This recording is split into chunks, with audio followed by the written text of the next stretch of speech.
So I want to have a look at the jobs that are expected next week or this week, as this happens to be a Monday. So on between Monday the 20th and 24th, I want to see how many hours did I actually sell for this week, because I have a certain amount of guys and I want to be able to see how busy they are going to be in this week. Now, it will include a job that has been booked in last week, but is going to be checked out, is expected to check out today, and it'll apportion those particular hours to part of it to last week and part of it to this week, so that we can add those into the mix of what jobs or what hours we're expecting to sell this week.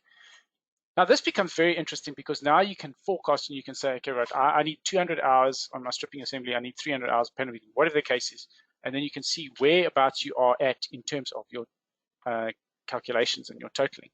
So this, you can send this to a spreadsheet like any send to button in Veculum, and we can tally up those particular hours. So I'm going to just click on send to here, and I don't want to email it.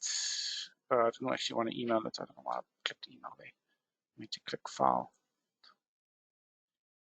Let's just go back there again, click file, Excel this, and we want to preview it. We want to include totals and we include the column headers. And click save, and it does its magic.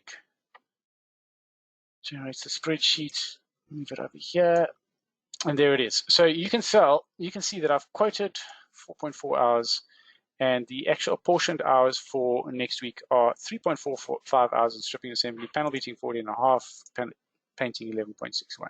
So the total hours I've sold for this week so far is 29 hours. So I need to sell a whole lot more jobs and get our customers on the line to see when I can get some jobs expected in for this week. So I trust you find that helpful, and analyzing your jobs and where they're at.